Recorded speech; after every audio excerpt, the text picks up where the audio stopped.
Jetzt hallo miteinander. Ihn hat mal wieder einen ganz coolen Witz aufs Handy gekriegt. Der geht folgendermaßen.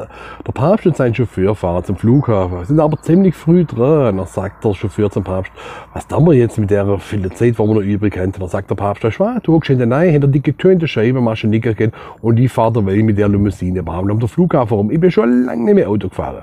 So machen sie es. Der Fahrer liegt hinten rein, der Papst dreht mal runter, ist aber noch ein wenig eingerostet, ist schon lange nicht mehr Auto gefahren. Der sieht den Polizist und hält die Limousine an. Da kontrolliert er die Papiere und sieht auf die Papiere, ui, das ist ja der Papst. Da geht der Polizist zu seinem Auto zurück, ruft seinem Chef an und sagt, oh Chef, mir ist was ganz Unangenehmes passiert. Eine ganz wichtige Person gerade angehalten. Sagt der Chef, ja wieso, wer ist es denn?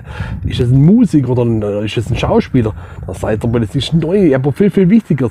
Sagt der Chef, ja, ist es ein Politiker, ist es ein Präsident? Da sagt der Polizist, neu, der muss viel, viel wichtiger sein. Da sagt der Chef, ja, wer ist es denn? Ich kann es nicht sehen, die Scheiben sind getönt, aber der Papst ist ein Chauffeur.